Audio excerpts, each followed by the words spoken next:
In this video, I demonstrate an investment strategy on how one can actually get rich by compounding the dividends they receive from their investments. Now, everyone has their own strategy and method and tastes in how they like to invest, so I am presenting you with one of mine. To begin, we will consider the length of time it takes for one's investment to double, and we will refer to that as one period.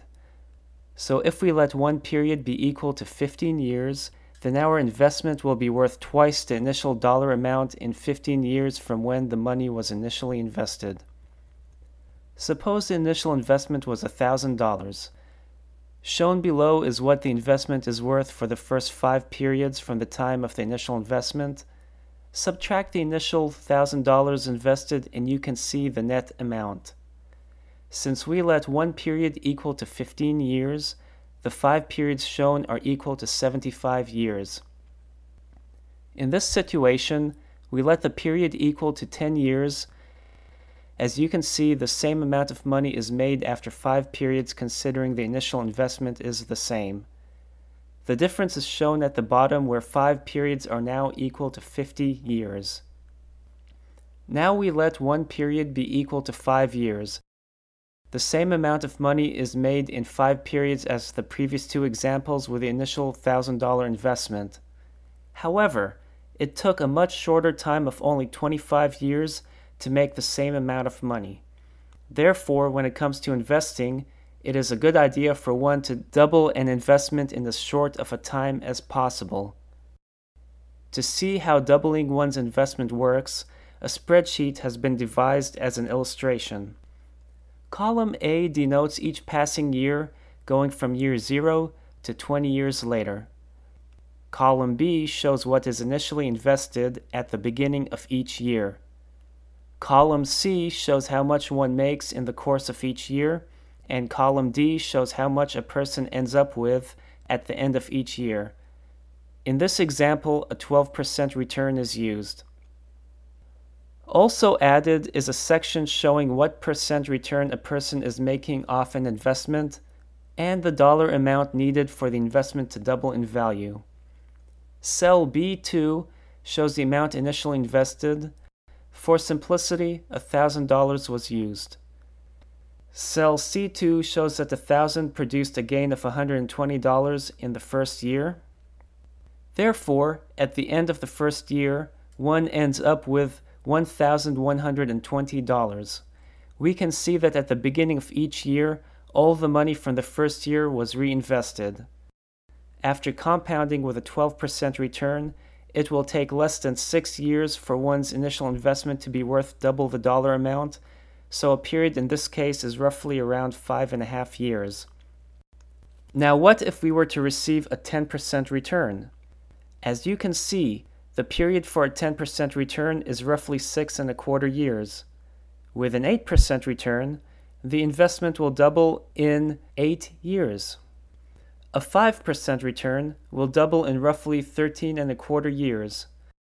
Now suppose one were to start by investing $1,000 and add an extra $1,000 each year for the first 10 years with a total invested of $11,000. After 20 years, the investment at a 10% return will be worth more than $50,000. If we invested all of the $11,000 in the first year at a 10% return, the portfolio would be worth more than $81,000 after 20 years. Therefore, the sooner one puts money into a portfolio, the more money one will end up with. Now, if one invested for a few years and then took out a little cash, one would end up with much less, which amounts to only $3,223 in this example. If no cash was removed, the investment would have doubled in 8 years and end up with $7,000 after 20 years. Now let's look at how compounding dividends works versus mere interest. Suppose one wanted to invest in, let's say, Handini.com, which is my personal website, and we'll just provide it with a stock symbol of HAND, hand. Now this is not a real stock symbol, but one I made up as an illustration. Let's say it is trading at $10 per share and pays a quarterly dividend of 25 cents per share. That amounts to $1 per share in dividends per year, or a 10% return on the $10 per share price of the stock. If one did not reinvest the dividends, one would make their money back on the stock in 10 years. If, however, the dividends were reinvested, it will take just over 6 years for one to make their money back and also wind up with double the shares. Naturally, however, stocks go up and down in price. So the stock was purchased at a price of $10 per share, and after the first year gave $1 per share in dividends. If after the first year the stock went down and was worth only $9 per share, one has broken even. If the stock was still worth $10 per share after the first year, then one has made 10% on their investment. If, however, the stock went up to $11 per share after the first year, then one can sell their investment and would have received a 20% return in a year. Just as stock prices change from day to day, dividends can be increased, decreased, or even eliminated depending on a company's profitability for a given quarter. Therefore, it is wise to sell stocks that go up and repurchase them when they go back down, and to do so if they paid good dividends and only with companies that show signs of profitability. For example, suppose one purchased 100 shares of stock at $10 per share for a total cost of $1,000. Now suppose the stock paid 25 cents per share per quarter, or $1 per share per year. Suppose after 4 quarters, the price of the stock was $11 per share, and the dividends amounted to $100. So you decide to sell the stock at $11 per share for a total of $1,100. This amounts to a total of $1,200 in the portfolio, considering the selling price of the stocks and the dividends made while in possession of the 100 shares. Suppose after you sold the stock, it went back down to $10 per share.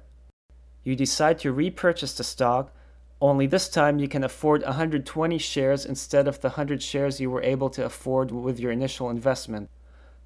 After 4 more quarters, you receive $120 in dividends instead of the $100 received earlier, since more shares were purchased this time around. With this example, a 10% return was made off the dividends. In the second year, that percentage return off the dividends rose to 12% return of the initial $1,000 invested. If the stock was merely held for the dividends to compound, rather than being sold and then repurchased to take advantage of the market fluctuations, then the return the second year would have been only 10.1%. Therefore, taking advantage of the ups and downs in the market, along with the dividends, can help amplify the dividend return of a portfolio.